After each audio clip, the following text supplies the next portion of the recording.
Hello and welcome back to Review and Facts, the channel where we dig deep into the movies that shaped generations of storytelling. And today we are heading back to the smoky backrooms and underground card tables of New York City for a look at a film that has quietly become one of the most beloved cult classics of the 1990s, Rounders, released in 1998. This is a movie that did not exactly light up the box office when it first arrived in theaters, but over the years it has grown into something much bigger than its initial release, becoming required viewing for poker players, gamblers, and anyone who loves a story about ambition, loyalty, and the thin line between skill and self-destruction. So grab a seat at the table, because we are about to lay all our cards on the front and break down everything you need to know about Rounders, starting with where this film came from and who was behind it. Rounders is an American crime drama that was directed by John Dahl, a filmmaker who had already built a reputation in the neo-noir genre thanks to earlier films that dealt with con artists, temptation, and moral gray areas. The screenplay was written by Brian Koppelman and David Levine, two writers who were themselves passionate poker players in real life, and that authenticity bleeds into every frame of the movie. Their intimate knowledge of the game, the culture, the language, and the psychology of high-stakes gambling is a huge part of why this film feels so real even to people who have never sat down at a poker table.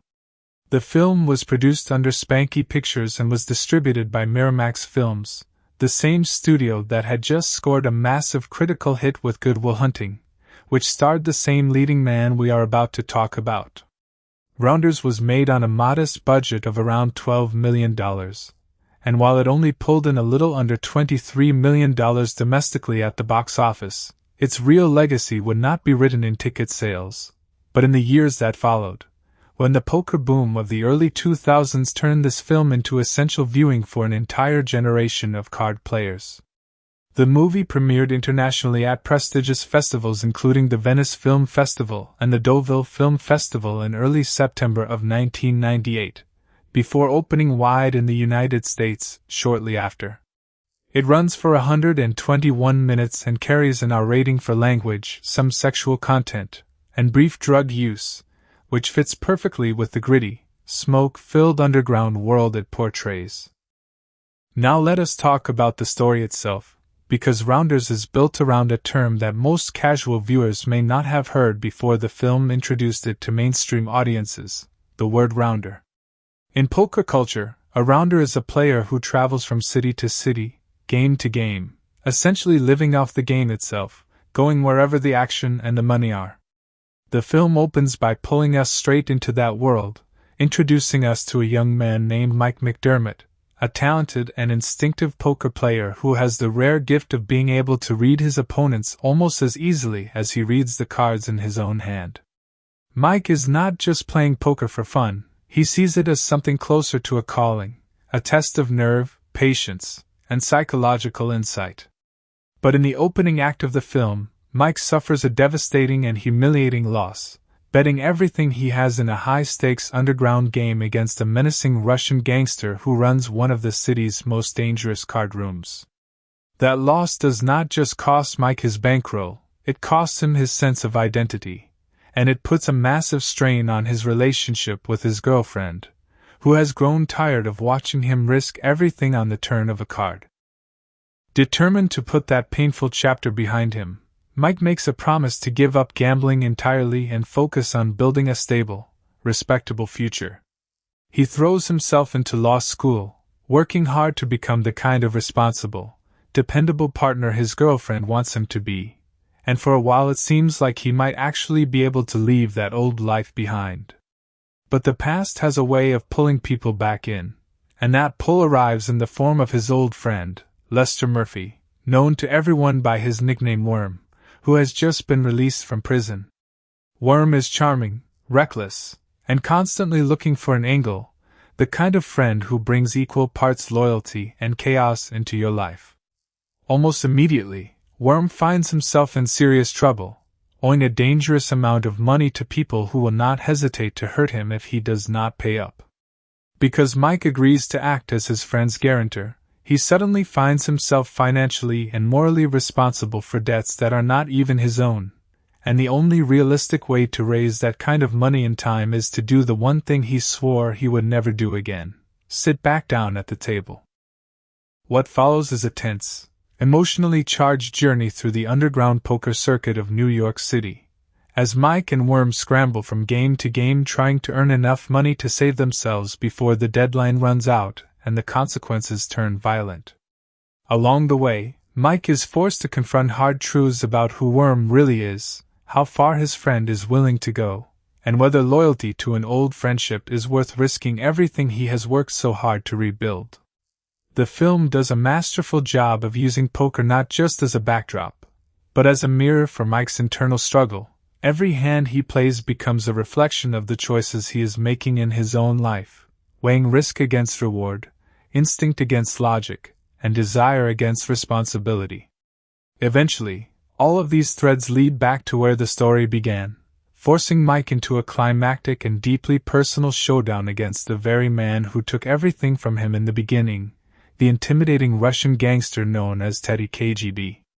Without spoiling exactly how it all plays out, know that the final act of Rounders delivers one of the most memorable and quietly triumphant poker sequences ever put on film, a moment that has been dissected and celebrated by poker fans for decades. Before we move to the cast, it is worth pausing on how the film builds its atmosphere, because a huge part of why Rounders resonates so deeply is the world it constructs around its characters. New York City in this film is not the glossy, tourist-friendly version we usually see on screen. It is a city of basement card rooms, dimly lit apartments, and diners where players trade stories and strategy over coffee at 4 a.m.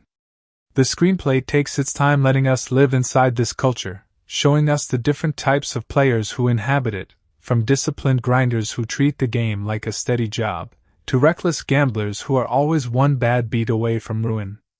This attention to detail is what separates Rounders from a typical crime thriller, because the tension in this film rarely comes from guns or violence. It comes from the quiet, nerve-wracking moments of a hand being played, the silence before a card is turned, the subtle tell that gives away a bluff.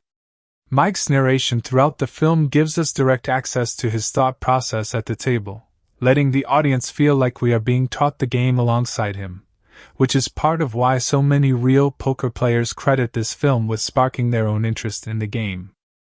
The relationship between Mike and Worm is really the emotional backbone of the entire story, and the film does a great job of never painting either of them as purely good or purely bad.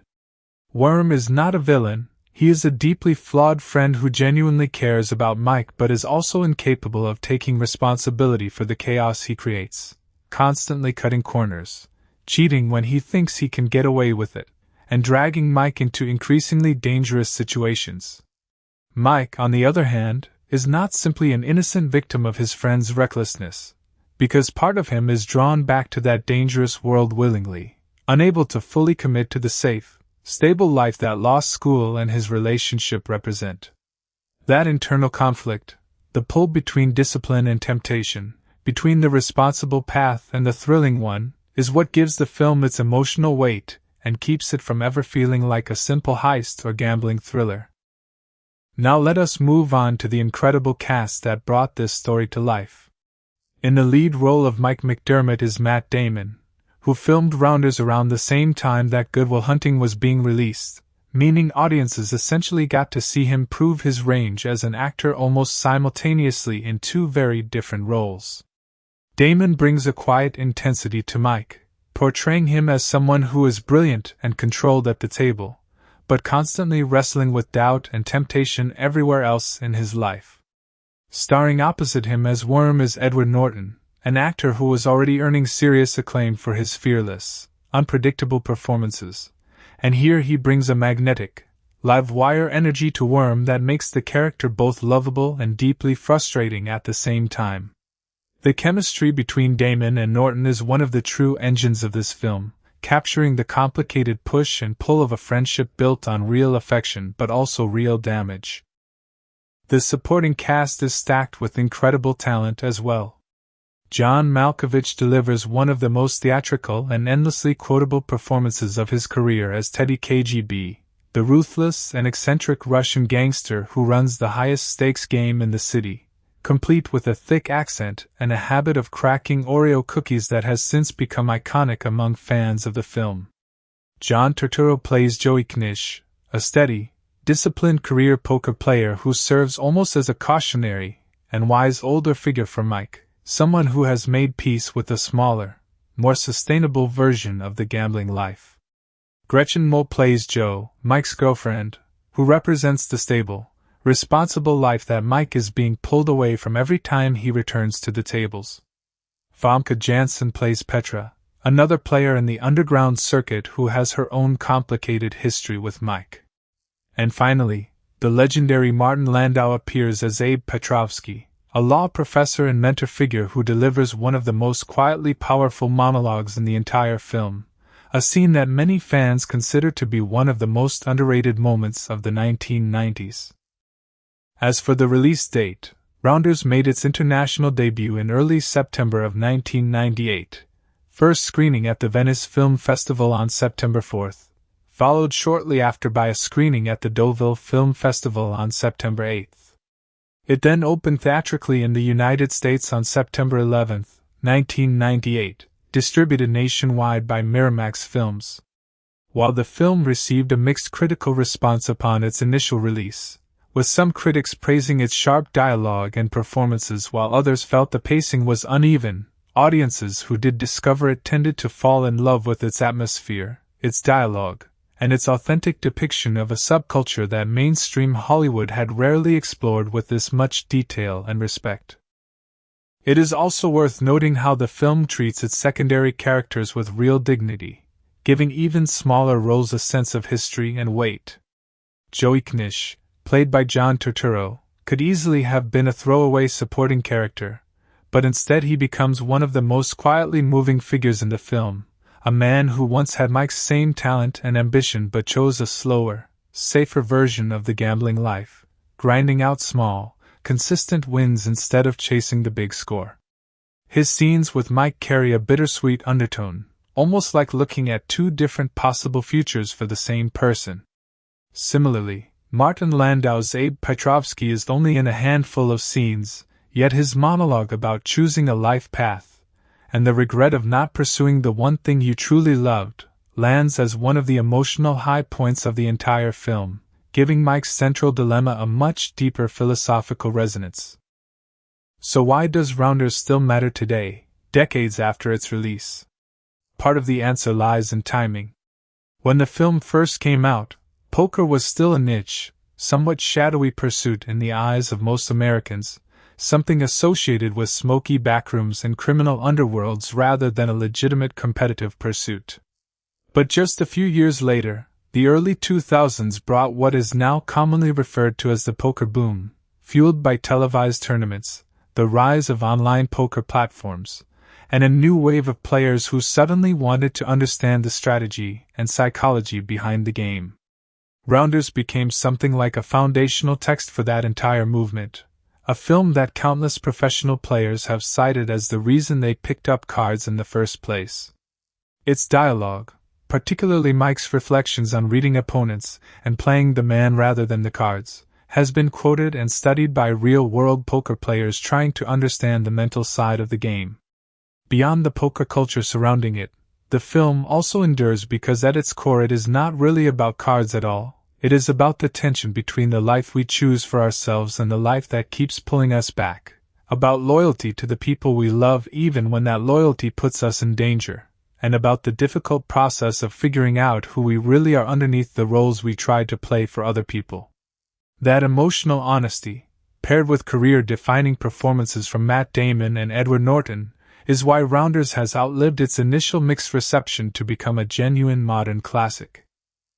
That brings us to the end of our deep dive into Rounders, a film that started as a modest crime drama and grew into a cultural touchstone for an entire generation of card players and storytellers alike. Hello and welcome back to Review and Facts. Today we are not just talking about Rounders, we are stepping fully inside it, walking through the entire story from the very first hand of cards to the final, quiet triumph at the end. This is the complete story of Rounders, told in full detail, so settle in, because there is a lot of ground to cover, and every piece of it matters. The story begins in the middle of the night, in a private apartment somewhere in New York City, where a small group of serious men sit around a table lit by a single overhead lamp, the kind of light that turns every face into shadow and every expression into a puzzle to be solved. This is not a casual game. There is no laughter here, no music, nothing but the soft shuffle of cards, the click of chips, and the occasional murmur of a bet being placed. At the center of this world is a young man named Mike McDermott, and though he looks calm on the outside, his mind is working faster than anyone else at the table. Mike has spent years training himself to read people, to notice the smallest twitch of a jaw, the change in someone's breathing, the way a man's shoulders tense when he is bluffing and relax when he is holding something real. Poker, to Mike, has never just been a game of chance. He believes, with the kind of conviction that borders on religious faith, that poker is a game of people, that the cards themselves are almost secondary to the story being told by the person holding them. Across the table from Mike sits a man who has earned a reputation that precedes him into every room he enters, a Russian gangster known only as Teddy KGB. Teddy runs the biggest, most dangerous underground game in the city, operating out of a shadowy club with strict rules and even stricter enforcers standing near the door. He is a large man with a thick accent, a booming laugh that seems to fill the entire room, and a habit of cracking open a roll of Oreo cookies between hands, twisting them apart, scraping the cream filling with his teeth, and setting the halves down with a kind of ritualistic precision. It is a strange, almost theatrical habit, but there is nothing comedic about the menace underneath it. Teddy is not a man who loses gracefully, and he is not a man who forgets a face. On this particular night, Mike believes he has finally found his moment. He has been building toward a massive hand, reading Teddy's aggression as a sign of weakness rather than strength, convinced that his opponent is bluffing into a pot that has grown far larger than anyone expected. Mike pushes forward everything he has, every dollar he has saved, every bit of trust he has built with the friends who lent him a portion of his bankroll, all of it sliding into the center of the table in one confident, defining moment. He is certain. He has read the table perfectly, or so he believes. He is wrong. Teddy KGB was not bluffing. He had the better hand the entire time, and in a single devastating turn of the cards, Mike watches his entire bankroll disappear across the table into Teddy's growing stack of chips. It is not just money that Mike loses in that moment. It is his confidence, his carefully built identity as someone who always knows what is happening beneath the surface, and it is also, in a much more painful and immediate sense, the trust of the people who lent him the money he just lost. Walking out of that apartment in the pale light before dawn, Mike is not just broke, he is hollowed out, forced to confront the possibility that the gift he believed defined him might not be as reliable as he thought, or that even the sharpest instincts in the world cannot protect a person from the raw unpredictability of variance. In the hours immediately following the loss, Mike walks the empty streets alone, the city quiet in that strange, hollow hour between night and morning when even New York seems to be holding its breath. He replays the hand over and over in his head, turning it around from every possible angle, trying to locate the exact moment where his reading of Teddy went wrong, trying to convince himself that it was simply bad luck, a single unfortunate turn of the cards, rather than a fundamental flaw in his judgment. This kind of replaying is familiar to anyone who has ever suffered a devastating loss in a game of skill mixed with chance, the mind's stubborn insistence on finding a satisfying explanation, some way to preserve the belief that the outcome could have been controlled if only the right decision had been made at the right moment. He thinks about the way Teddy's hands moved when he pushed his own chips forward, the particular rhythm of his breathing, the flicker of expression that Mike was certain, in the moment, signaled weakness rather than strength. He wonders whether he missed something obvious, some tell hiding in plain sight that a more experienced player might have caught, or whether the truth is simply less satisfying than that even the best read in the world is still, in the end, only a probability rather than a certainty, and that probability, no matter how favorable, always leaves room for exactly the kind of outcome that just happened to him. But no matter how many times Mike walks through the hand in his memory, he cannot escape the plain, uncomfortable truth that sometimes even a perfect read, even a sound decision built on real skill and real observation, simply loses. That truth is harder for Mike to accept than the money itself, because it threatens the very foundation of how he understands his own gift.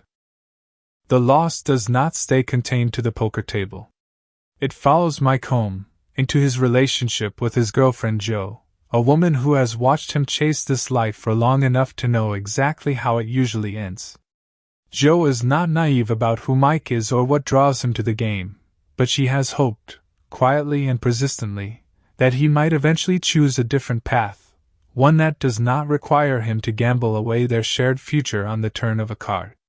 The devastating loss to Teddy KGB becomes, for Jo, a kind of breaking point. She has stood beside Mike through enough close calls and reassurances, and this latest disaster confirms every fear she has been trying to suppress. The tension between them in the days that follow is heavy and exhausting, full of the kind of arguments that are less about the specific loss of money and more about who Mike really is, and whether the version of himself he keeps promising to become is one he is actually capable of reaching. There is also a financial reality underneath all of this emotional turmoil that cannot be ignored. Mike did not simply lose his own savings that night, he lost money that had been lent to him by people who trusted him to be careful with it, friends and fellow players who believed in his ability enough to stake him a piece of that fateful game. Paying those debts back, even in part, becomes its own quiet, grinding struggle in the days that follow, a reminder that in the world Mike inhabits, a single loss rarely stays contained to a single person. It ripples outward, straining relationships and obligations that have nothing directly to do with the hand itself.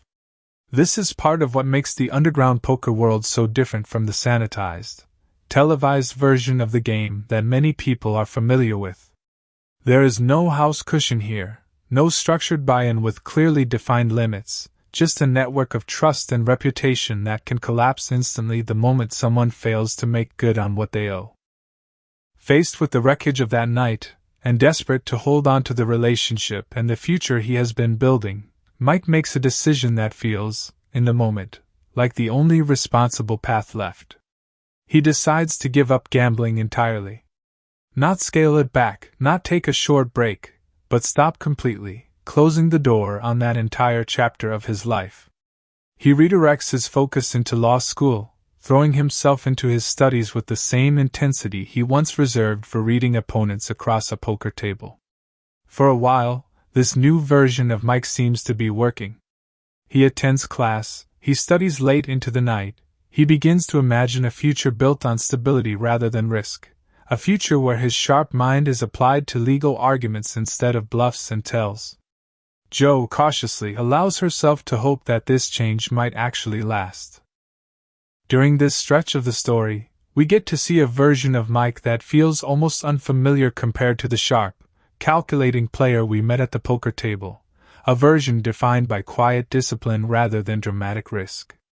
He sits in crowded lecture halls taking careful notes, spends long nights buried in dense legal textbooks, and begins to build friendships and routines that have nothing to do with cards, chips, or underground games. There is a genuine sweetness to this section of the story, a sense that Mike might actually be capable of building the stable, unremarkable life that Jo has always wanted for the two of them, a life measured in small, ordinary victories rather than the dramatic highs and lows of the underground poker circuit he left behind. Jo herself begins to soften during this period, allowing herself small moments of hope, imagining a future where she is not constantly waiting up wondering whether Mike is safe, where their shared life is not perpetually shadowed by the possibility of another catastrophic loss. Some of the film's quietest, most tender scenes take place during this brief window of stability, small domestic moments that carry real weight precisely because we, as the audience, already sense how fragile this piece truly is. We see Mike and Jo sharing simple meals together, studying side by side late into the evening, building the kind of quiet, unremarkable rhythm that most couples take entirely for granted, but which feels almost precious in the context of everything we already know is coming. These scenes are important not because of what happens in them, which is very little in terms of plot, but because of the contrast they establish, giving the audience a genuine sense of what Mike stands to lose once Worm re-enters his life and the old pull of the underground world begins tugging at him again. But the past rarely stays buried as easily as we want it to, and for Mike, the past arrives in the unmistakable form of his oldest friend, Lester Murphy, known to nearly everyone by his nickname, Worm. Worm has just been released from prison after serving time related to some of the same reckless, corner-cutting behavior that has always defined him, and his return to the city comes with all the chaotic energy of a man who has spent years thinking about everything he wants to do the moment he gets out.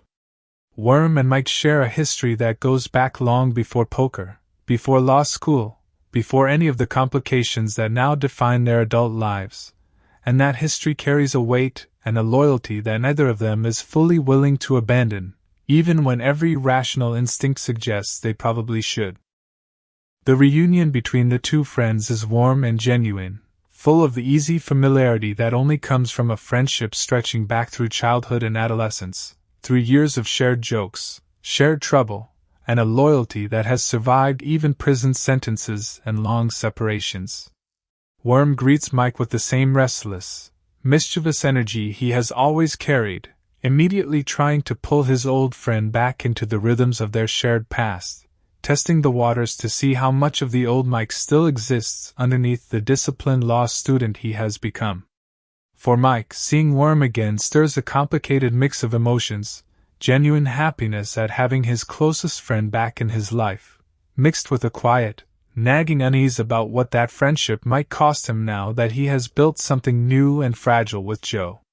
This unease shows up in small, telling details throughout their early scenes together, the way Mike hesitates before agreeing to certain invitations, the way he glances at his watch during late nights out, the careful, half-conscious effort he makes to keep one foot planted in his new, responsible life even as Worm keeps trying to pull him further back into the old one. Joe notices these late nights almost immediately, and though she does not confront Mike right away, the tension between them begins building quietly in the background, a slow accumulation of small doubts and unspoken worries that will eventually erupt into the more direct confrontations that follow later in the story. There is a version of this reunion where Mike could have kept Worm at arm's length, could have protected the careful boundaries he has built around his new life. But that is simply not who Mike is when it comes to the people he loves most. His loyalty to Worm runs too deep, forged too early, to be managed with careful boundaries. The two of them share memories that stretch back to childhood, moments of hardship and mischief that bonded them together long before either of them ever picked up a deck of cards, and that history carries an almost gravitational pull, drawing Mike back into old patterns of behavior almost before he even realizes it is happening. Within days of Worm's return, Mike finds himself spending late nights catching up with his friend in bars and diners across the city, listening to stories from prison, laughing at old inside jokes, slipping comfortably back into a version of friendship that predates every promise he has since made to Joe or to himself. Worm's return does not come quietly. Almost immediately it becomes clear that his time away has not softened his impulsive nature, and within a very short window, he finds himself entangled in serious trouble with dangerous people who are owed a significant amount of money. The specifics of how Worm racked up this debt are murky and shift depending on who is telling the story, but the consequences are not murky at all, they are immediate and threatening. The people Worm owes money to are not the type who accept excuses or extended timelines, and Worm, in his typical fashion, has managed to make the situation worse by trying to cheat his way through some of the games meant to help him pay it back, a habit that has apparently followed him even into prison and back out again. The men Worm owes money to are not distant, faceless figures either, they are a real and immediate presence in the story, showing up unannounced, applying pressure through intimidation and thinly veiled threats, making it clear through their demeanor alone that patience is not a quality they possess in any real supply.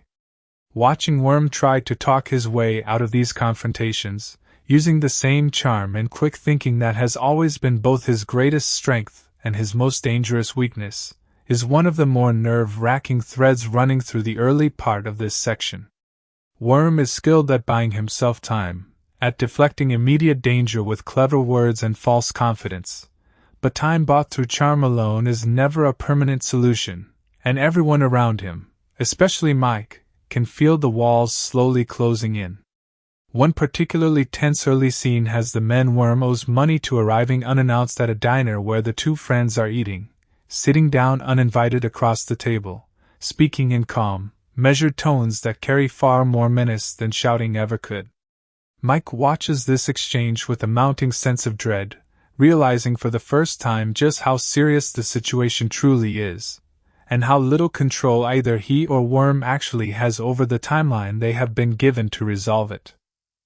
Mike, against every promise he made to himself and to Joe, agrees to act as a guarantor for a portion of Worm's debt, largely out of loyalty to a friendship that stretches back 3 years of shared history, and partly because he cannot bring himself to watch his friend face violent consequences without at least trying to help. This decision, made quickly and under pressure, becomes the hinge on which the entire rest of the story turns. Because Mike has now attached his own name and his own safety to Worm's reckless mistakes, the debt is no longer just Worm's problem to solve. It is Mike's as well, and the only realistic way either of them can raise the kind of money now required, in the narrow window of time they have been given, is for Mike to do the one thing he swore he would never do again. He has to go back to the tables. This decision does not come easily, and the film spends real time letting us feel the weight of it, the internal argument Mike has with himself before he ever sits back down at a card table, the guilt of breaking a promise not just to Joe but to the version of himself he was trying so hard to become.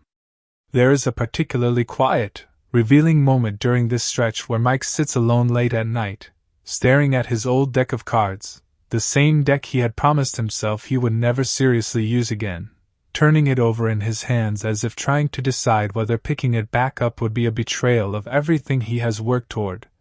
or simply an honest acknowledgement of who he has always been underneath the carefully constructed routine of law school and stability. That tension between betrayal and honesty is really the emotional center of the entire film, and this moment plants the seed for the much larger reckoning that will come later, in his conversation with Petrovsky. But desperation has a way of narrowing choices until only one path remains visible, and Mike, driven by loyalty and necessity in equal measure, steps back into the underground poker world he had tried so hard to leave behind. What follows is not a single dramatic game but a grinding, exhausting sequence of nights spent chasing money across the city's underground poker circuit, moving from apartment games to smoky back rooms, playing against strangers and old acquaintances alike, each hand carrying real consequences now that the stakes are no longer just Mike's own ambition, but his friend's safety, and, increasingly, his own. Along the way, Mike reconnects with people from his old life, including a steady, disciplined player named Joey Knish, a man who has known Mike for years and who represents a very different philosophy about what it means to survive in this world. Their reunion takes place in one of the smaller, quieter games Mike sits down in during his search for money, and it is immediately clear that Knish views Mike with a mixture of genuine affection and real concern. He remembers Mike from before, remembers the fire and talent that made him stand out even among a room full of skilled players, but he also remembers watching other gifted players flame out spectacularly, chasing the same kind of glory Mike once chased, only to end up broke, bitter, or worse. Knish's own approach to the game could not be more different. He plays small, controlled, unglamorous games, grinding out modest, consistent profits night after night, never chasing a big score, never letting ego or excitement push him into a bet he has not fully calculated.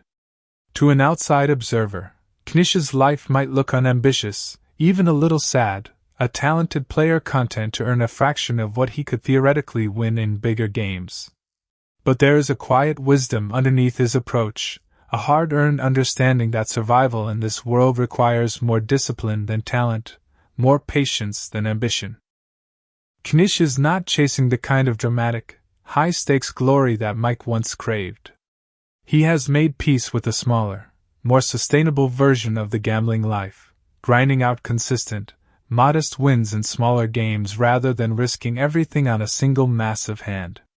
Watching Knish play, and listening to his blunt, world-weary advice, forces Mike to confront a question that sits underneath the entire story: whether the version of success he has always imagined for himself, the big score, the legendary hand, the recognition as the best player in the room, is actually a healthy ambition or simply another form of the same reckless impulse that got him into this mess in the first place.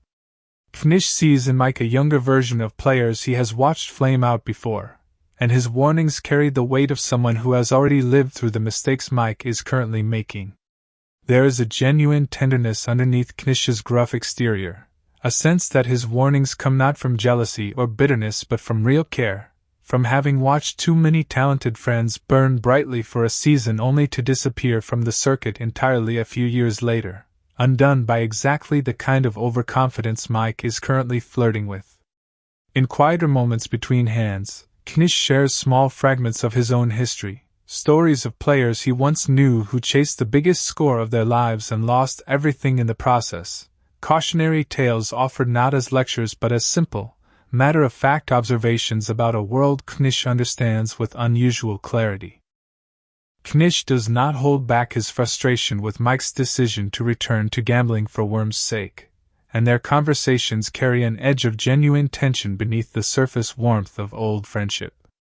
Knish has watched Worm's pattern of behavior for years, has seen exactly how often Worm's recklessness has pulled Mike into situations that were never really Mike's responsibility to solve, and he does not hesitate to say so plainly, even knowing that Mike is unlikely to listen. There is something almost paternal in the way Knish looks out for Mike during this stretch of the story, offering not just blunt advice but also small, practical acts of support, staking him a seat in a game here, offering a word of caution about a dangerous opponent there, all while making clear that he believes Mike is capable of so much more discipline than he is currently showing. As Mike moves through this underground world trying to earn enough money to cover Worm's debt, we also see him reconnect briefly with Petra, a woman from his past who occupies a complicated space in his life, someone tied to the version of himself that existed before Joe, before law school, before he tried to become someone more responsible. Petra's presence in the story is a reminder of how easily Mike could slip entirely back into his old life, how many threads still connect him to a world he has been trying, unsuccessfully, to leave behind. These encounters are not simply about the money he is trying to raise, they are about identity, about which version of Mike McDermott is the real one, the disciplined law student trying to build a stable future, or the instinctive gambler who feels more alive with cards in his hand than he ever does anywhere else. The scenes between Mike and Petra are handled with a certain restraint, never tipping fully into melodrama, but carrying an undeniable charge of unfinished history. Petra represents a version of Mike's life that existed entirely outside the boundaries Joe has tried to help him build, a world without lecture halls or study groups, without promises about a shared, stable future. Spending time in her company again, even briefly, forces Mike to sit with an uncomfortable question: whether the disciplined, responsible life he has been constructing is something he genuinely wants for its own sake, or whether it is simply a role he has been playing in order to hold on to a relationship and an image of himself he is not fully certain fits. The film does not answer this question directly, choosing instead to let it sit uneasily underneath the surface of every scene between them, adding one more layer of complexity to Mike's already crowded internal conflict. Meanwhile, the pressure from Worm's debt does not stay static, it grows, complicated further by Worm's inability to stay out of trouble even while supposedly trying to help pay it off. In one especially tense sequence, Worm's habit of cutting corners and looking for an edge leads him to cheat during a game meant to help raise money, a decision that nearly gets both him and Mike seriously hurt when the cheating is discovered. This moment becomes a turning point in the friendship, forcing Mike to see clearly, perhaps for the first time, just how far Worm is willing to go, and how much danger his friend's recklessness continues to create even when the stakes could not be higher. There is a real sense of frustration and heartbreak in these scenes, the frustration of watching someone you love repeatedly sabotage the very effort meant to save him, and the heartbreak of realizing that loyalty alone may not be enough to fix a person who does not seem willing or able to change. The fallout from this cheating incident lingers over the rest of the story, changing the dynamic between the two friends in ways that never fully resolve. Mike finds himself in the uncomfortable position of covering for Worm's mistakes while also growing increasingly resentful of having to do so, and Worm, for his part, seems both genuinely sorry and utterly incapable of internalizing the lesson deeply enough to change his behavior going forward. It is a familiar and painfully human dynamic, watching someone apologize sincerely in the moment, while still repeating the same patterns days or even hours later, and the film captures this tension with an honesty that avoids easy resolution. There is no single scene where Worm suddenly transforms into a more responsible person, and the story is stronger for resisting that kind of tidy character arc, choosing instead to show us a friendship that survives not because one person fundamentally changes, but because the other person keeps choosing loyalty despite everything. Throughout all of this, Mike's relationship with Jo continues to deteriorate under the strain. She watches him slip back into the exact behavior she believed he had left behind, watches him disappear into late nights at the tables, watches the promises he made to her dissolve under the pressure of his loyalty to Worm. The film does not paint Jo as unreasonable or unsympathetic for her frustration. If anything, it treats her perspective with real weight, letting us feel how exhausting it is to love someone who keeps choosing risk over stability, no matter how understandable his reasons might be in any single moment. Their relationship becomes one of the quiet casualties of Mike's return to gambling, a reminder that even loyalty rooted in good intentions can cost a person things they never intended to lose. There is a particularly painful scene between Mike and Jo during this stretch, a late-night confrontation that unfolds not through shouting but through the quieter, more devastating language of exhaustion and disappointment. Jo does not accuse Mike of anything he does not already know is true. She simply lays out, calmly and clearly, exactly what it has felt like to watch him slip back into old patterns, exactly how many times she has told herself this would be the last time, and exactly how tired she has grown of hoping for a version of stability that keeps slipping just out of reach. Mike, for his part, does not have a satisfying defense to offer, because on some level he knows she is right, even as he continues to justify his choices as necessary, as temporary, as something he has to do this one final time. It is one of the more emotionally honest scenes in the film precisely because either character is written as simply right or simply wrong. They are two people who love each other struggling under the weight of fundamentally different definitions of what a safe, sustainable life should look like. Amid all this pressure and complication, one of the most emotionally resonant scenes in the entire story arrives almost unexpectedly, in a quiet law school office rather than a smoky poker room.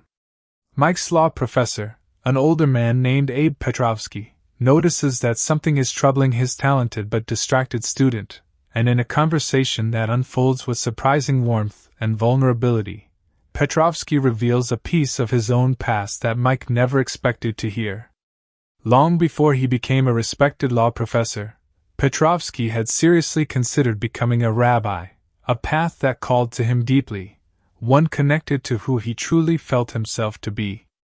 But somewhere along the way, out of fear, practicality, or simple hesitation, he chose a different, safer path instead, one that has given him a comfortable, respectable life, but also one that has left him with a quiet, persistent sense of a road not taken.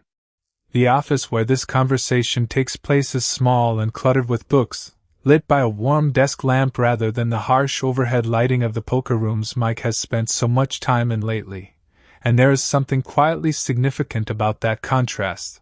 Two very different kinds of rooms where two very different kinds of truths get told.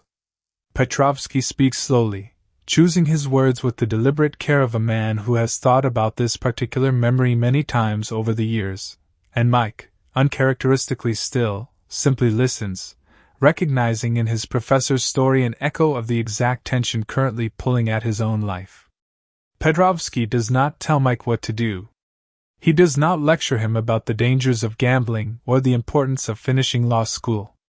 Instead, he offers something more honest and more difficult, an admission that choosing the safe path is not automatically the right path, and that a person who ignores the thing they are truly gifted at, out of fear or practicality, may spend the rest of their life wondering what might have been. This conversation lands with real weight precisely because it does not resolve Mike's dilemma. It deepens it, giving him permission to take his talent seriously as something worth pursuing, while also making clear that the choice, and its consequences, are entirely his own to carry. Petrovsky's words stay with Mike long after the conversation ends, resurfacing in his mind during quiet moments over the following days, coloring the way he thinks about every subsequent decision he makes at the table and in his personal life. There is a particular gentleness to how Petrovsky delivers his story, no bitterness, no self-pity, simply an honest accounting of a choice made long ago and the quiet, persistent wondering that has followed him ever since. He does not frame his own choice as a mistake exactly. His life as a respected law professor has clearly given him real satisfaction and purpose. But he is careful to make clear that comfort and safety are not the same thing as fulfillment, and that a person can build an entirely respectable life while still carrying a quiet ache for the road they chose not to take. For Mike, hearing this from a man he respects deeply, a man who has achieved exactly the kind of stable, accomplished life that Joe hopes Mike will build for himself, complicates the entire framework he has been using to judge his own choices. If even Petrovsky, with all his accomplishments, carries this kind of quiet regret, then perhaps the safe path is not automatically the wise one, and perhaps ignoring a genuine gift out of fear is its own form of risk, one that simply takes longer to reveal its cost. As the deadline for Worm's debt draws closer, the story tightens into its final stretch. Mike and Worm have managed to raise a significant portion of the money needed through their grinding run across the underground circuit, but time is running out, and the margin for error has all but disappeared. In a moment of genuine crisis, with the danger no longer abstract but immediate and physical, Mike is forced to make a final, decisive choice about how to close the gap and settle the debt once and for all. Every earlier thread of the story, his relationship with Joe, his friendship with Worm, his advice from Knish, his conversation with Petrovsky, his unresolved history with Petra, and above all his original devastating loss to Teddy KGB, all of it converges toward a single conclusion. There is really only one place left for Mike to go if he wants to end this once and for all, and it is back to the man who started this entire chain of events, back to the smoky, Oreo-scented room where Teddy KGB holds court over the highest stakes game in the city. The walk back into that room carries an entirely different emotional charge than Mike's first visit at the very beginning of the story, where his earlier confidence was rooted in a kind of untested certainty, a belief in his own gift that had never truly been challenged. This time Mike carries the full weight of everything that has happened since, the humiliation of the original loss, the strain it placed on his relationship with Joe, the danger it created for Worm, the quiet wisdom absorbed from Knish's disciplined approach, and the permission granted by Petrovsky's honest confession to take his own talent seriously rather than running from it. He is, in a very real sense, a different player sitting down at that table this time, not because his fundamental skill has changed, but because his relationship to that skill, and to the consequences of using it, has deepened considerably. The final confrontation between Mike and Teddy is not simply a rematch, it is the emotional and narrative culmination of everything Mike has learned, lost, and rediscovered about himself over the course of the story. He is no longer the same player who walked into that room the first time, confident, but ultimately naive about the ways in which even a well-read table can go wrong. This time, Mike carries with him the hard lessons of his earlier defeat, The discipline he has picked up from watching Knish grind out sustainable wins, the encouragement he received from Petrovsky to take his gift seriously rather than running from it, and the sheer necessity of the moment, knowing that failure here means real, physical danger for both himself and Worm.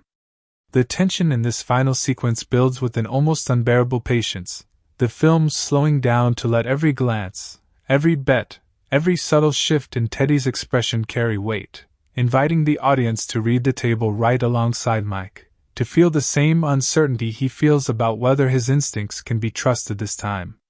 Worm sits nearby throughout this final confrontation, uncharacteristically quiet, watching his friend with an expression that mixes guilt, gratitude, and genuine fear about how the night might end.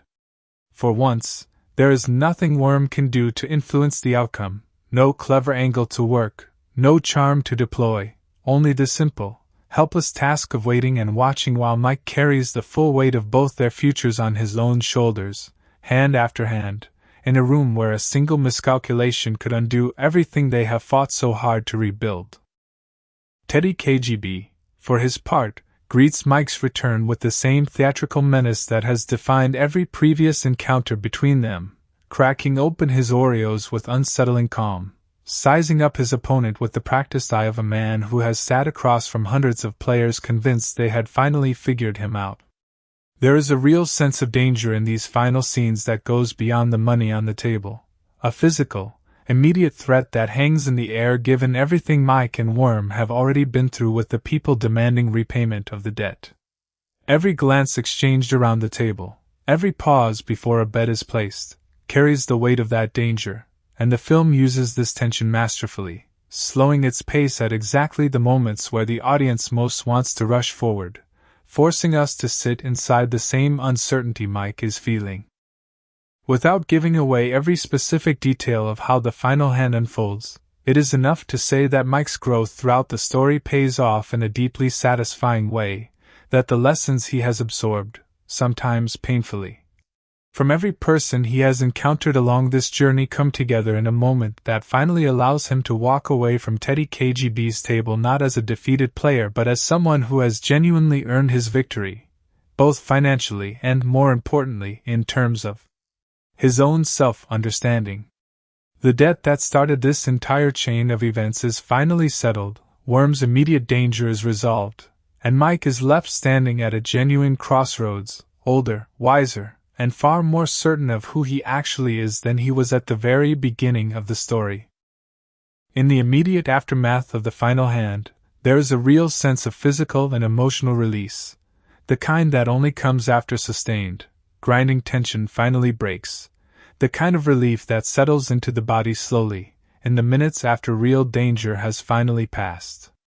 Worm's debt is settled in full, the immediate danger hanging over both of them lifts, and for the first time in what feels like a very long stretch of the story, Mike is able to breathe without the constant, background hum of dread that has colored nearly every scene since his old friend's return.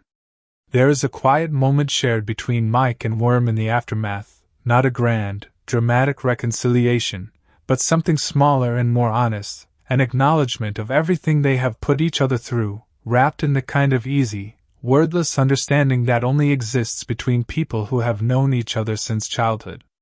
It is not a scene that promises Worm has changed, and the film is wise enough not to pretend otherwise, but it is a scene that reaffirms the genuine bond underneath all the chaos, the reason Mike kept choosing loyalty even when every rational voice around him suggested he should not. The ending of Rounders does not tie everything into a neat, uncomplicated bow. Mike's relationship with Joe remains strained by everything that has happened, a reminder that even a successful resolution to one crisis does not automatically repair every relationship damaged along the way. His friendship with Worm remains complicated, colored by real loyalty but also by real awareness of exactly how much danger that loyalty can create. Joe's story does not resolve into a simple happy reunion either, and the film respects both characters too much to force a conclusion that would feel unearned. What has happened between them cannot simply be undone by Mike's eventual victory at the table, because the underlying issue was never really about a single debt or a single dangerous night. It was about two fundamentally different visions for what kind of life would make them both happy. And Mike's decision to finally embrace his identity as a professional gambler represents a definitive answer to a question that Joe had been hoping would resolve in the opposite direction. There is an honest sadness underneath this part of the ending, a recognition that sometimes love is not enough to bridge two people who want fundamentally different things from their futures, and that walking away, however painful, can be the more honest choice for both parties involved. What the ending does offer, though, is a sense of clarity for Mike himself. Having faced the very worst possible outcome of his gift, having lost everything once to Teddy KGB and nearly lost far more the second time around, Mike finally allows himself to fully embrace who he actually is, rather than continuing to force himself into a life that never quite fit. The story closes with Mike choosing to walk away from law school and pursue the life of a professional poker player in earnest, not as a reckless escape from responsibility, but as an honest, deliberate decision to stop running from the thing he has always been best at. The final images of the film show Mike setting out on the road, quite literally, heading toward a new destination and a new chapter of his gambling career, embodying the very definition of the word that gives the film its title. A rounder, someone who travels from city to city seeking out the best games, living entirely on his own skill and instincts rather than a conventional, structured career path. There is a lightness to these closing moments that stands in real contrast to the tension and dread that has dominated so much of the story, a sense that Mike has finally made peace with himself, even if that peace has come at a real personal cost. This closing choice carries an added significance when considered against everything the story has shown us about the different paths available to a talented player. Mike could have followed Knish's example, choosing a smaller, safer, more sustainable version of the gambling life, grinding out modest wins while maintaining some semblance of a conventional existence alongside it. He could have followed Petrovsky's earlier path, choosing security and respectability over an uncertain calling, carrying whatever quiet regret that decision might eventually produce. Instead, Mike chooses a third path entirely, embracing the full uncertainty and risk of a life built around his singular gift, betting everything, in a sense, on the belief that living authentically is worth more than living safely. The film does not tell us whether this choice will ultimately prove wise or foolish in the years beyond where the story ends, and that ambiguity is very much intentional, an honest acknowledgement that this kind of decision does not come with guarantees, only with the conviction that it is the truest choice available to the person making it. It is worth noting that this is not a story that glorifies gambling without consequence. Mike's journey is marked by real loss, real fear, and real damage to the people he loves, and the film is careful never to pretend otherwise. What makes the ending resonate the way it does is not the idea that gambling is easy or safe, but the idea that living honestly, in alignment with your true talents and instincts, even when that path is unconventional and risky, is ultimately more fulfilling than forcing yourself into a safer life that never quite feels like your own. Petrovsky's earlier confession about the rabbinate he never pursued hangs over this final decision, a quiet reminder that the greatest risk in life is not always the one involving money on a card table, but the risk of spending years denying who you actually are. Looking back across the full arc of the story, it becomes clear just how carefully constructed this narrative really is, how deliberately every supporting character serves as a kind of mirror reflecting a different possible future for Mike. Worm represents the danger of unchecked recklessness, a talent and charm never disciplined into anything sustainable, leaving chaos in its wake wherever it goes. Knish represents disciplined smallness, a genuine skill deliberately kept modest in order to avoid the kind of catastrophic risk that destroyed so many other players Knish has watched come and go over the years. Petrovsky represents the safe, respectable path taken out of fear rather than desire, a life that looks successful from the outside while carrying a quiet, persistent ache underneath. Petra represents the pull of the old life, a reminder of everything Mike could return to if he ever stopped trying to reshape himself into someone more conventional. And Joe represents the genuine possibility of a stable, loving life built on compromise and mutual sacrifice, a possibility that ultimately proves incompatible with the path Mike feels most called toward. Every one of these relationships forces Mike to weigh a different value against another, loyalty against safety, discipline against ambition, comfort against authenticity, and the story's power comes from refusing to suggest that any single one of these paths is simply correct for everyone. It suggests, instead, that the right path is the one that aligns most honestly with who a person actually is underneath the roles and expectations placed upon them. And that, told from beginning to end, is the complete story of Rounders, a film that uses the underground world of high-stakes poker as a canvas for a much more universal story about identity, loyalty, temptation, and the courage it takes to finally stop running from your own nature. It is a story about a young man who loses everything once, rebuilds himself in a life that looks responsible from the outside but never quite fits, and ultimately finds the strength to walk back into the fire, not recklessly this time, but with hard-won wisdom, in order to reclaim both his money and, more importantly, his sense of self. Long after the credits roll, what tends to stay with viewers is not simply the mechanics of the final poker hand, but the quiet emotional honesty running underneath it, the sense that this is ultimately a story about the courage required to stop performing a version of yourself built for other people's comfort, and to instead walk forward, however uncertainly, as the person you actually are. This is a deep, detailed look at the real lives of the actors who made Rounders such a memorable film, starting with where they came from long before poker tables and underground card rooms ever entered the picture, moving through the years that shaped their careers, and ending with a fuller picture of who they became in the years after this film was released. So let us begin with the man who anchored the entire story, Matt Damon. Matt Damon was born on October 8, 1970, in Cambridge, Massachusetts, a city known for its academic pedigree thanks to institutions like Harvard and MIT sitting right at its center. His father Kent worked as a stockbroker, and his mother Nancy worked as a professor specializing in early childhood education, giving young Matt an upbringing that balanced financial pragmatism with an appreciation for learning and creativity. He attended Cambridge Ringe and Latin School, a public high school where he first took drama classes and discovered a genuine passion for acting, participating actively in local theater productions during his teenage years. It was also during this period that he formed one of the most important relationships of his life and career, a close friendship with a fellow young actor from the neighborhood named Ben Affleck. The two boys bonded over comic books, baseball, and a shared love of movies, and their friendship would go on to shape both of their futures in Hollywood in ways neither of them could have predicted as kids in Cambridge. At the age of 18, Damon landed a small role in the film Mystic Pizza, marking his earliest appearance on the big screen, though the role was minor and did little to launch his career immediately. Around the same time, he enrolled at Harvard University as an English major, following the more traditional academic path that his upbringing had prepared him for. But acting kept pulling at him, and throughout his time at Harvard he continued to pursue small television and film roles, including a part in a television movie and later a role in the drama School Ties.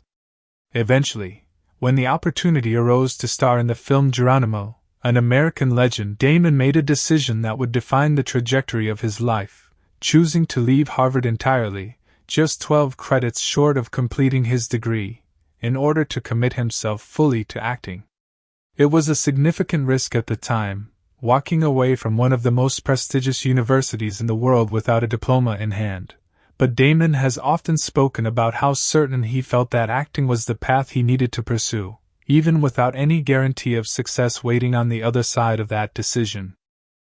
The years following his departure from Harvard were not immediately glamorous. Damon worked steadily but without major recognition, taking roles in a string of films throughout the early 1990s while slowly building his craft and his reputation within the industry. During these years, Damon supported himself through a combination of modest film roles and considerable persistence, auditioning repeatedly for parts that did not always come through, a common but rarely discussed part of the journey for actors who eventually go on to achieve major success. This period of steady, unglamorous work is often overlooked in retrospectives of Damon's career, overshadowed by the dramatic success that followed, but it played a crucial role in shaping the disciplined, craft-focused approach to acting that has defined his entire body of work ever since. One of the more physically demanding chapters of this period came with his role in Courage Under Fire, released in 1996, in which he played a young soldier struggling with addiction in the aftermath of the Persian Gulf War. Damon famously lost a significant amount of weight for the role, dropping around 47 pounds through an extreme diet in order to authentically portray his character's physical deterioration, a decision that ultimately affected his health and required him to recover carefully in the months that followed. This kind of full commitment to physical transformation would become something of a recurring theme throughout Damon's career, but at the time it was simply a young actor doing whatever it took to prove his seriousness about the craft. Everything changed in 1997 with the release of Good Will Hunting, a film that Damon co-wrote with his childhood friend Ben Affleck, based on an early one-act play Damon had originally written for a class at Harvard years earlier. The film told the story of Will Hunting, a troubled but brilliant young man working as a janitor at MIT who possesses an extraordinary gift for mathematics, and it required real vulnerability and range from Damon to bring the character's inner conflict to life. Opposite performances from Robin Williams, Minnie Driver, and Affleck himself. Good Will Hunting became both a critical and commercial success, earning 9 Academy Award nominations, and Damon and Affleck took home the Oscar for Best Original Screenplay, an achievement that instantly transformed both of their careers and turned Damon into one of Hollywood's most talked-about rising stars almost overnight, despite the 11 years of steady, less celebrated work that had actually led him to that point. It was in this exact whirlwind moment of his career, right as Good Will Hunting was capturing the attention of audiences and award voters alike, that Damon filmed Rounders, stepping into the role of Mike McDermott and proving, almost simultaneously, that his talent extended well beyond the specific kind of vulnerable, wounded genius he had just played to such acclaim. Later that same year, Damon also starred in Steven Spielberg's Saving Private Ryan, playing the title character in one of the most acclaimed war films of its era, working alongside actors like Tom Hanks in a production that further cemented his status as one of the defining leading men of his generation. From there, Damon's career expanded into franchises and roles that would define the following 2 decades of his professional life, including his portrayal of Jason Bourne across multiple installments of that spy thriller series, his role in the ensemble heist comedy Ocean's 11 and its sequels, his award-nominated performance in Martin Scorsese's The Departed, and later leading roles in major productions like The Martian and Christopher Nolan's Oppenheimer. Across all of these projects, Damon has continued to move fluidly between big-budget blockbusters and smaller, more independent projects, using the platform his early success provided to support the kind of varied, risk-taking work that first drew him to acting in the first place. Now let us turn to the man who played opposite Damon as his best friend and constant source of chaos throughout Rounders, Edward Norton. Norton was born on August 18, 1969, in Boston, Massachusetts, though he was raised primarily in Columbia, Maryland, a planned community that had actually been designed by his own maternal grandfather, the urban planner James Rouse, who is credited as one of the key figures behind the modern concept of the American shopping mall. Norton's father worked as an environmental attorney, and his mother worked as a teacher before passing away from cancer in 1997, a loss that came just as Norton's acting career was beginning to take off. As the eldest of 3 siblings, Norton grew up in a household that valued intellectual engagement and civic responsibility, values that would continue to shape his choices both on screen and off throughout his adult life. Norton attended Yale University, where he studied history and graduated in 1991, and during his college years he also traveled to Japan as a representative of his grandfather's nonprofit organization, the Enterprise Foundation, an experience that broadened his worldview considerably before he ever seriously pursued acting as a career. This early exposure to international business and nonprofit work gave Norton a perspective quite different from many of his acting peers, one rooted in practical, real-world responsibility rather than purely artistic ambition, and friends and collaborators have often pointed to this grounded quality as part of what makes his approach to character work feel so intellectually rigorous. After graduating, Norton spent a brief period working as a business consultant in Osaka before ultimately deciding that his true passion lay in performance, prompting a move to New York City to pursue theater work in earnest. He found his way into the professional acting world through an audition with the celebrated playwright and director Edward Albee, which led to a role in a production of Albee's play Fragments in 1994, giving Norton his first meaningful foothold in the competitive New York theater scene. Norton's transition to film came swiftly and dramatically with his very first movie role, playing Aaron Stampler, a stuttering altar boy accused of murder, in the 1996 courtroom thriller Primal Fear, starring opposite Richard Gere. It is worth noting that Norton reportedly beat out roughly 2,000 other hopefuls for the part, including Matt Damon himself, and that the stutter his character exhibited throughout the film was actually an addition Norton made during his own audition rather than something written into the original source material, a choice that speaks to the kind of instinctive, transformative approach to character work that would come to define his entire career. His performance in Primal Fear earned him an Academy Award nomination for Best Supporting Actor in his very first film role, an extraordinarily rare achievement that immediately established him as one of the most promising new talents in Hollywood.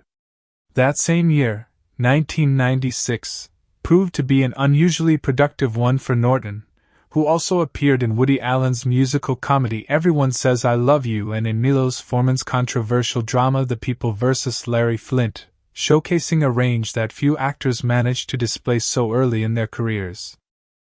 By the time Norton took on the role of Worm in Rounders in 1998, he had already built a reputation as an actor willing to fully inhabit difficult, complicated characters, and later that same year he delivered what many consider one of the defining performances of his career, playing a reformed neo-Nazi in American History X.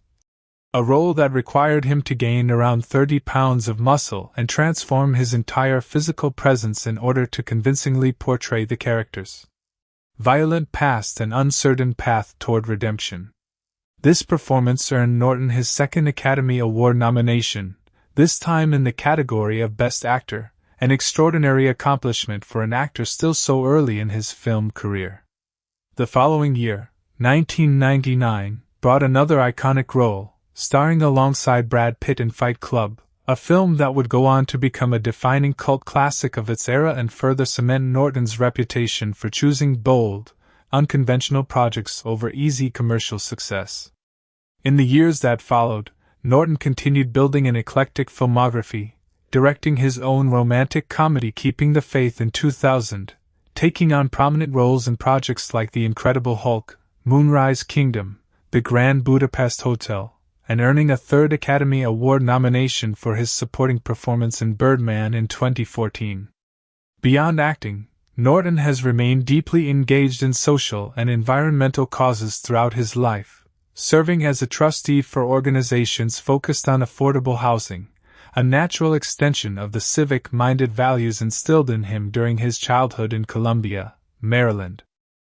Next, let us turn to the actor who brought one of the most theatrical and unforgettable villains in the film to life, John Malkovich, who played the menacing Russian gangster Teddy KGB. Malkovich was born John Gavin Malkovich on December 9, 1953, in the small town of Christopher, Illinois, to a family with deep Croatian roots on his father's side. His father worked as a state conservation director, and his mother owned and ran a local newspaper, giving young Malkovich an upbringing rooted firmly in small-town, industrial Illinois rather than the glamorous coastal cities most people associate with future movie stars. He first became interested in acting during high school, participating in school plays after being encouraged by a close friend who wanted company for what he expected to be an uneventful theatrical experience. To both of their surprise, Malkovich discovered a genuine passion for performance that would go on to define the rest of his life. Malkovich initially attended Eastern Illinois University before transferring to Illinois State University to study theater, and it was during this period of his education that he formed friendships with several other students who shared his passion for serious, ensemble-based acting work. Illinois in the 1970s was not an obvious launching pad for a major acting career, far removed from the entertainment industry hubs of New York and Los Angeles, but the close-knit, collaborative environment Malkovich found among his fellow students there would prove instrumental in shaping the ensemble-focused philosophy that came to define Steppenwolf's identity for decades afterward. In 1976, Malkovich made the pivotal decision to leave university before completing his degree in order to help found the Steppenwolf Theater Company in Chicago, joining forces with fellow young actors including Gary Sinise, Joan Allen, and Glenn Headley, all of whom would go on to become significant figures in American theater and film in their own right. Steppenwolf quickly developed a reputation for raw, intensely committed ensemble performances, and Malkovich spent nearly a decade honing his craft on its stages before making his way to New York, where he appeared in a Steppenwolf production of Sam Shepard's play True West in 1980. A production that would eventually transfer to New York and earn Malkovich an Obie Award for his performance. Malkovich's transition into film began in the early 1980s, and his breakthrough came with the 1984 film Places in the Heart, in which he played a blind man, a performance that earned him his first Academy Award nomination for Best Supporting Actor. That same year, he appeared with Dustin Hoffman in a Broadway revival of Death of a Salesman, a production later adapted for television that earned Malkovich an Emmy Award for his performance. Throughout the following decade, Malkovich built a reputation for playing complex, morally ambiguous, and often chilling characters, appearing in films such as The Killing Fields, Empire of the Sun, and the 1988 adaptation of Dangerous Liaisons, in which his portrayal of the scheming Vicomte de Valmont further established his talent for inhabiting characters whose charm and menace exist in constant, uneasy tension with one another.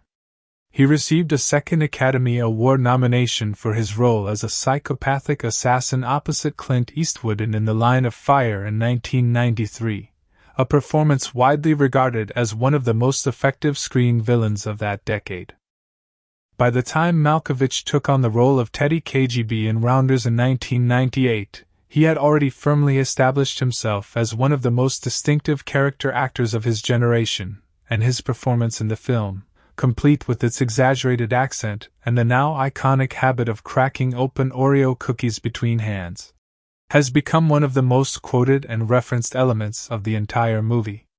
The following year, 1999, brought what may be the single most unusual and celebrated role of his career, playing a fictionalized version of himself in the surreal comedy Being John Malkovich, a film that allowed him to satirize his own public image in a way that few actors ever have the opportunity or the willingness to attempt.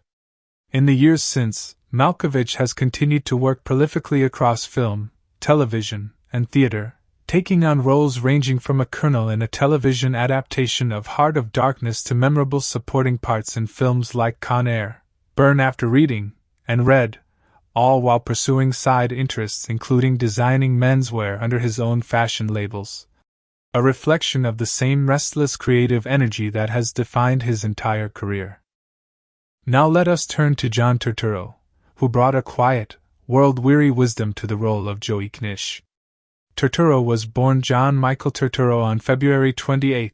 1957, in Brooklyn, New York, and was raised in the borough of Queens by parents who balanced creative and practical influences within their household, his father working as a carpenter with part-time acting experience of his own, and his mother working as a schoolteacher.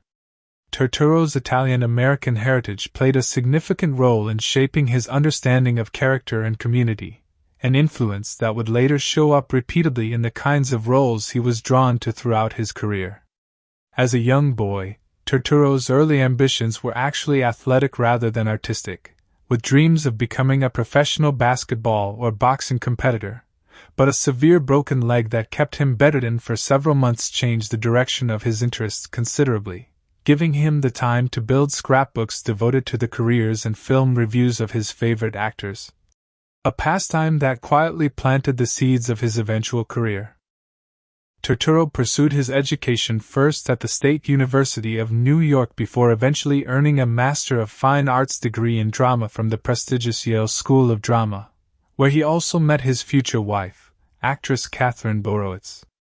The rigorous, classically grounded training Turturro received at Yale gave him a technical foundation that would serve him well across an unusually wide range of roles throughout his career, from broad comedic parts to deeply internal, psychologically demanding dramatic performances, a versatility that few actors of his generation have managed to sustain so consistently over so many decades.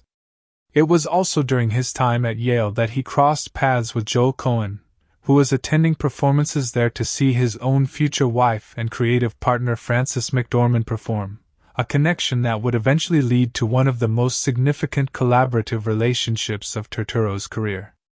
Before that partnership fully developed, Turturro made his screen debut in a small role in Martin Scorsese's Raging Bull in 1980, at the age of 23, and spent much of the following decade building experience through regional and off-Broadway theater work.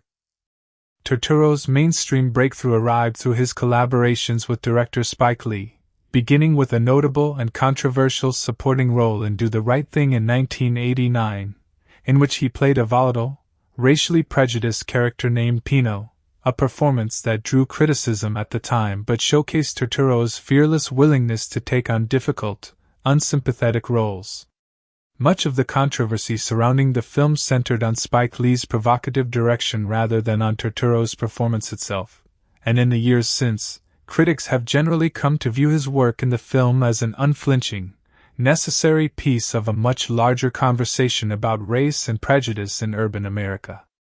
That same year marked the beginning of his long creative partnership with the Coen brothers, starting with a memorable supporting turn in Miller's Crossing in 1990. Followed by the lead role in Barton Fink in 1991, playing a tormented, neurotic playwright unraveling under the pressures of 1940s Hollywood, a performance that earned Turturro the Best Actor award at the Cannes Film Festival.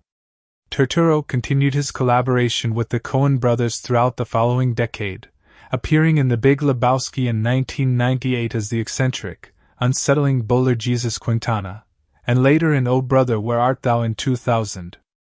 His work with Spike Lee also continued during this period, including roles in Mo Better Blues, Jungle Fever, and He Got Game. By the time Turturro took on the disciplined, grounded role of Joey Knish in Rounders, also released in 1998, he had firmly established himself as one of the most respected and versatile character actors working in American independent film, someone directors consistently turned to for roles requiring both intensity and nuance. In the years since, Turturro has expanded his career considerably into directing, helming films including Mac, which won the Camera d'Or at Cannes, and Romance and Cigarettes, while also continuing to take on prominent acting roles across film and television, including an Emmy Award-winning guest role on the series Monk, recurring appearances in the Transformers film franchise, and more recent television work on the acclaimed series Severance. Now let us turn to Gretchen Mol, who portrayed Jo, the girlfriend caught watching helplessly as Mike is pulled back into a life she hoped he had left behind. Mol was born on November 8, 1972, in Deep River, Connecticut, a small town within commuting distance of New York City.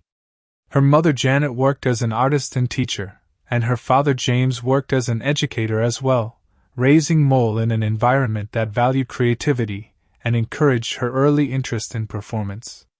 As a teenager, Mol made the decision to move to New York City specifically to study acting, a significant step for someone still so young, driven by a clear sense of purpose about the career she wanted to pursue. Mol's earliest professional breaks came through supporting roles in the mid-1990s, including an appearance in Spike Lee's 1996 film Girl 6, which helped introduce her to industry attention, along with a role in the crime drama Donnie Brasco in 1997, giving her early exposure to working alongside established, respected performers even in relatively small parts. Her career accelerated rapidly in 1998, a year in which she appeared not only in Rounders but also in Woody Allen's ensemble comedy Celebrity, opposite Leonardo DiCaprio, and found herself gracing the cover of Vanity Fair magazine at the age of 25 as part of a wave of publicity that positioned her as one of Hollywood's most promising new talents. Sometimes referred to in the press at the time as the industry's next major breakout star. This kind of intense, sudden spotlight, however, did not translate into the sustained commercial success that the publicity had promised, and when several of her subsequent film projects underperformed at the box office, Mole found herself gradually pushed out of the leading lady conversation that had surrounded her so prominently just months earlier. Rather than disappearing from the industry, Mole continued working steadily across smaller films and television projects throughout the following years, taking roles that allowed her to keep developing her craft even without the same level of media attention.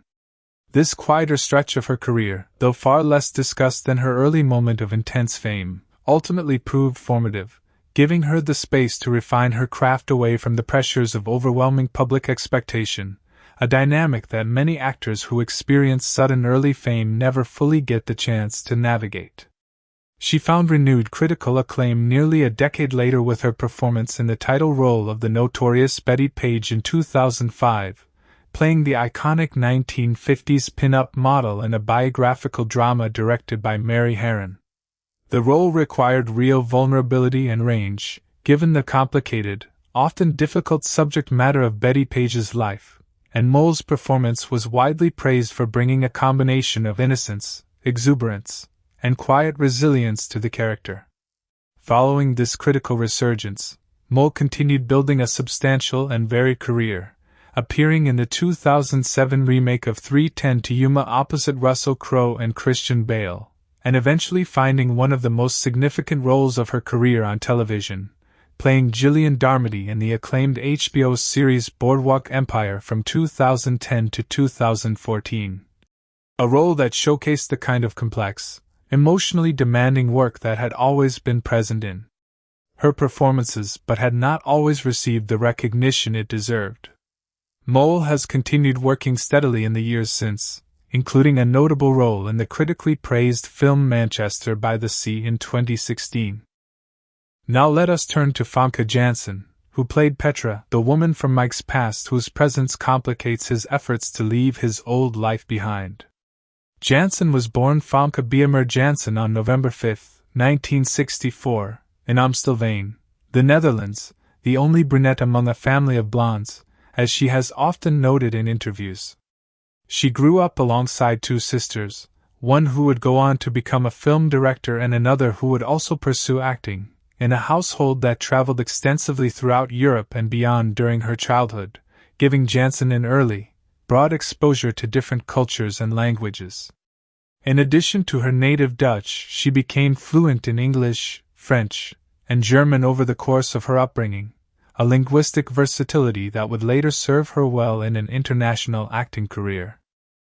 Janssen initially pursued studies in economics at the University of Amsterdam, but she quickly realized that this academic path did not suit her, and she began supplementing her studies with modeling work to support herself. In 1984, she made the significant decision to move to the United States, where her modeling career accelerated considerably, eventually leading to work with major fashion houses including Yves Saint Laurent and Chanel, appearing in prominent magazines throughout the following years. During this period, Janssen also enrolled at Columbia University, where she studied writing and literature, balancing her academic interests with her continued modeling work before eventually transitioning toward Los Angeles to pursue acting more seriously. Janssen's acting career began with television guest appearances in the early 1990s, including a notable turn on Star Trek: The Next Generation in 1992, before her breakthrough film role arrived in 1995, playing the memorably named villain Xenia Onatopp in the James Bond film GoldenEye, opposite Pierce Brosnan.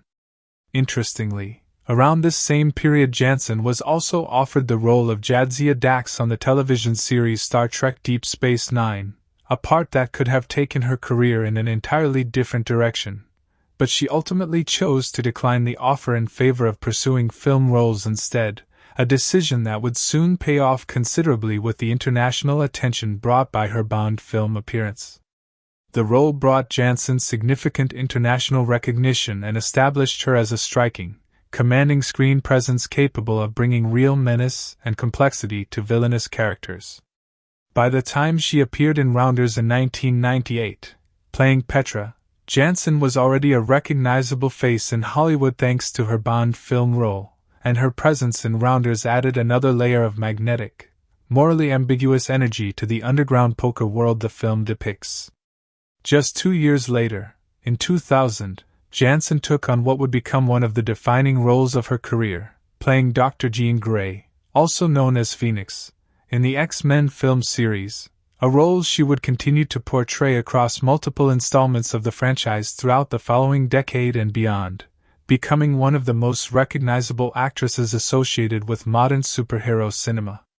Beyond the X-Men franchise, Janssen has built a substantial and varied career, including a recurring role on the television series Nip/Tuck, a starring role in the Taken film trilogy alongside Liam Neeson, and her feature directorial debut with the film Bringing Up Bobby in 2011, demonstrating her ambitions extending well beyond acting alone.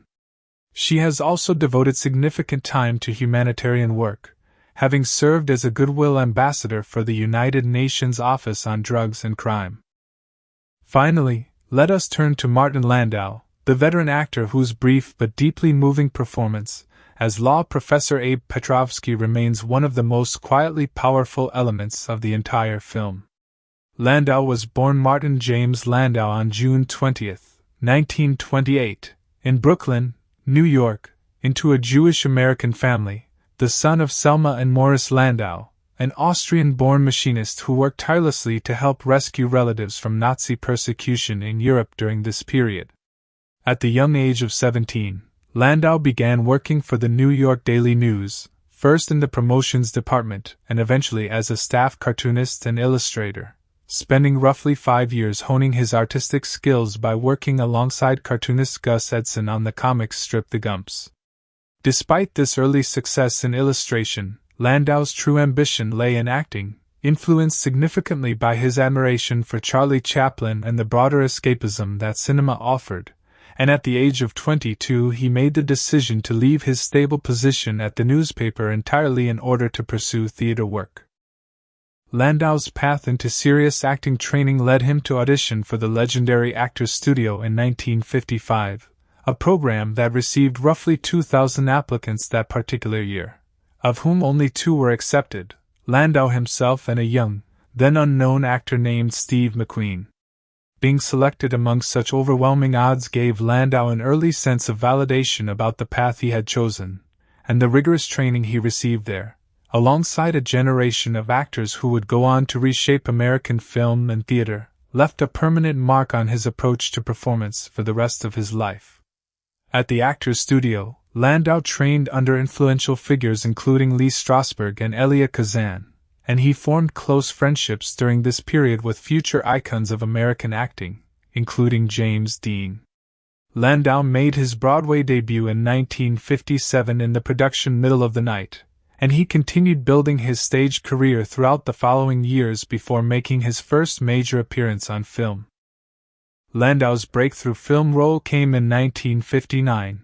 when Alfred Hitchcock cast him in a supporting role in the classic thriller North by Northwest, playing Leonard, the calculating and quietly menacing henchman to James Mason's villain, in a role that included a now famous sequence filmed atop Mount Rushmore.